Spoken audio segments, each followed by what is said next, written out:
Hi folks, BrickSidious here, back with another LEGO video. This time it's Star Wars adjacent with classic Star Trek vehicle.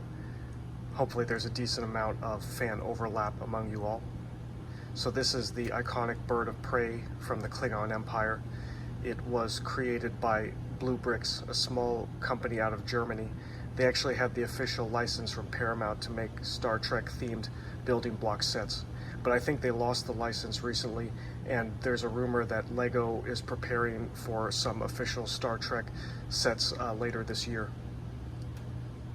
I think it might be Next Generation Enterprise D and maybe some other smaller sets, but please correct me in the comments if you know more. I have the original 1960s TV series Enterprise 1701 from Mega Bloks. You might have seen that. I think the set went on sale around 2015, but it's in the back of a LEGO display cabinet, and it's really hard for me to extract and in order to display on this workbench here for another video, but hopefully I can show it to you in the future.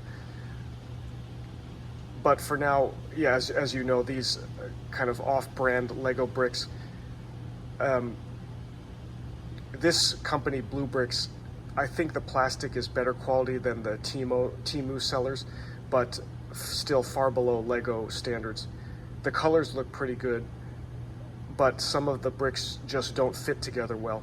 They're either quite loose at the connections or too tight, and you have to exert a lot of force to push them together, so your hands can get really sore.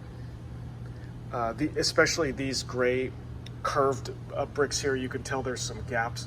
They just don't fit well sometimes with the corresponding pieces, and it's kind of a bummer, you know, unless you put pressure on them with your hands, you know, they'll kind of pop out of place afterwards.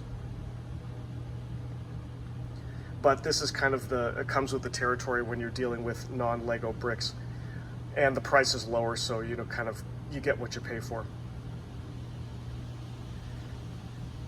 However, these off-brands, they take more chances with design, and they try different building techniques to enable more creative sub-assemblies that maybe LEGO standards they wouldn't try to attempt.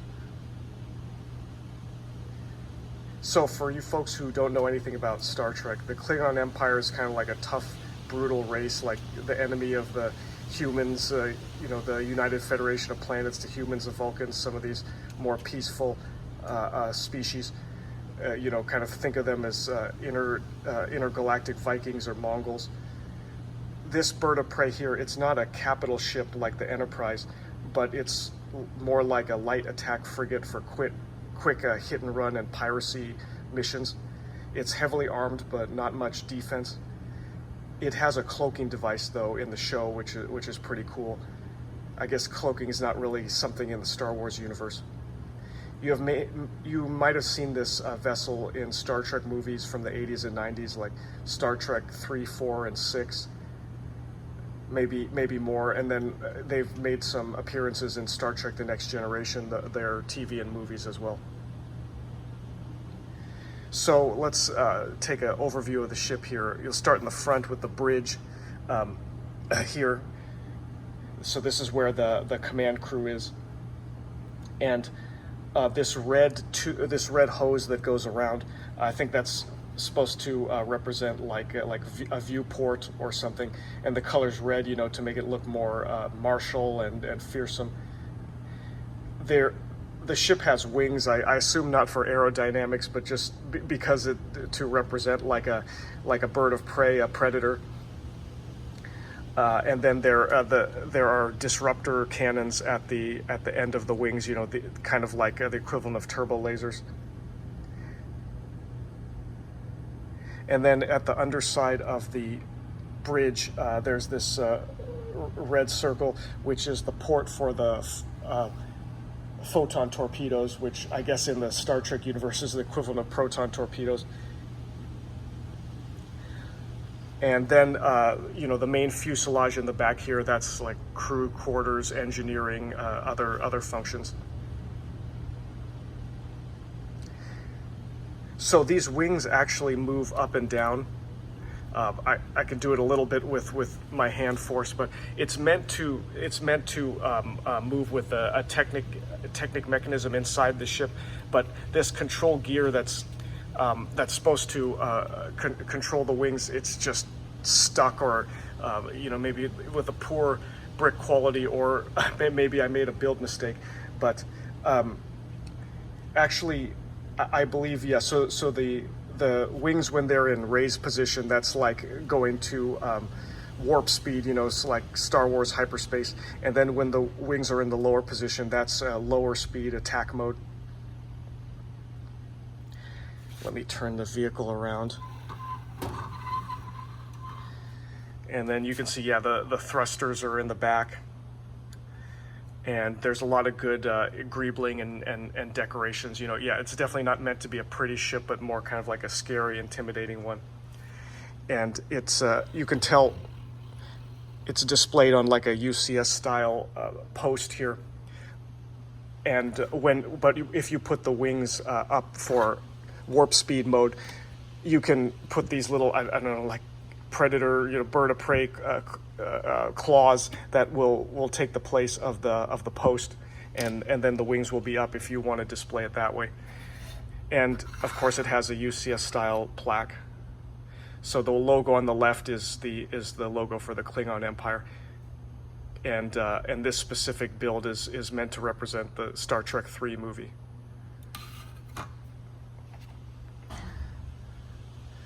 All right. And then looking at some of the details, yeah, I think these long tiles here are meant to make the wings look like they have feathers or something. And then the cool thing with this build compared to official Lego is we have some more underside details authentic to canon.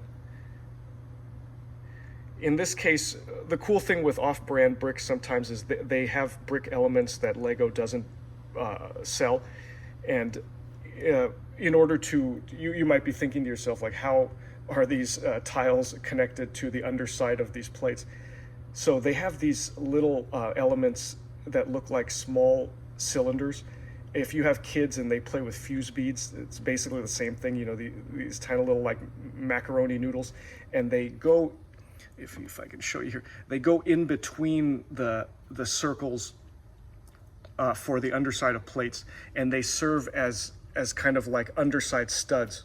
So once you put those in place, and I think the set, they give you tweezers to install them, because it's pretty tricky, especially if you have big fingers. Then when you put those little fuse beads into the underside of the plates, they act like studs, coming from the bottom, so that then you can connect other bricks to them, such as these crimson ones.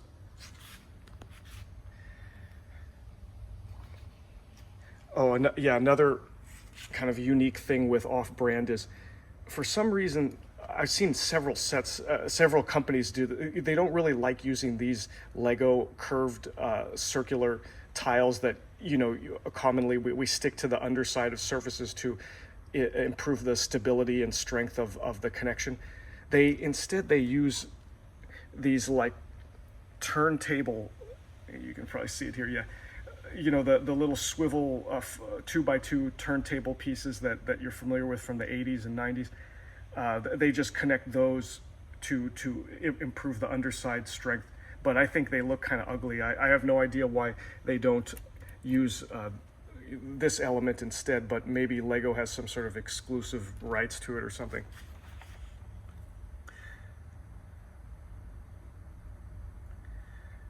All right, let's see what's next here.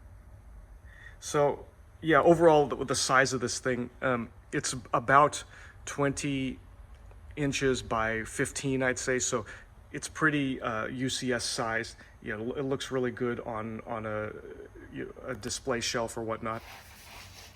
I don't know, I forget the piece count, but it's obviously in the thousands.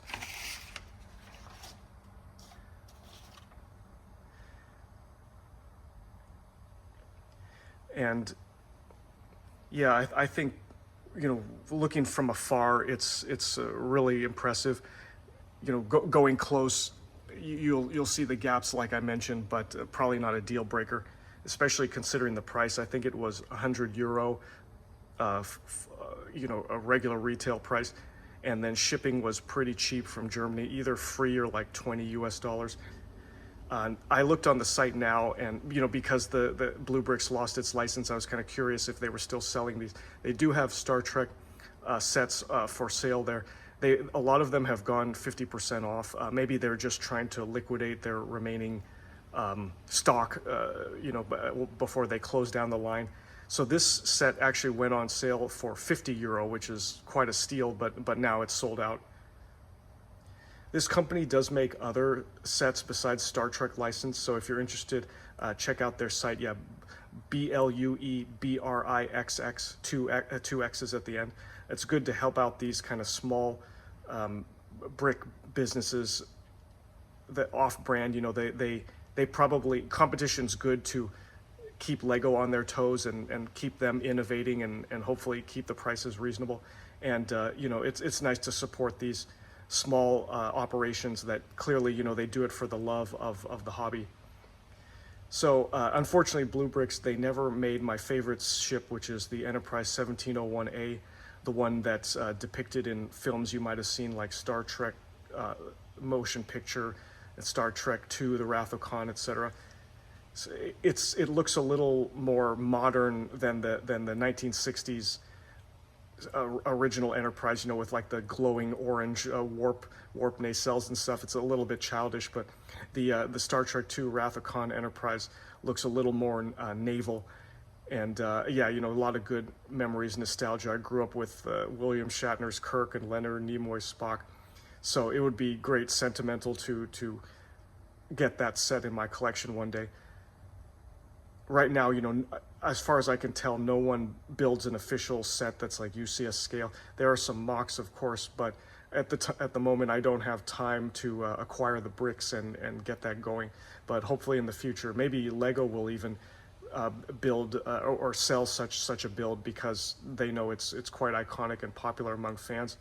But I think for, you know, the generation that maybe they love the next Star Trek, the next generation from the 90s, that's what they grew up with, you know, folks that are like 40 and 50 now, and they have a lot of disposable income and AFOLs. Lego will probably start with them and then hopefully expand to some of the older stuff from the 80s. So yeah, that's about it. Hopefully you like this deviation from Star Wars a little bit. And yeah, because actually I'm kind of running out of sets in my collection to show you all. In terms of custom builds, you know, I think I could show some of the common Star Wars Lego sets, but you all have them already, and there's millions of videos on YouTube about them. So I'm trying to be a little different. We'll see what I can come up with for next time. But anyway, I hope you enjoyed the video. May the Force be with you, and I'll see you next time.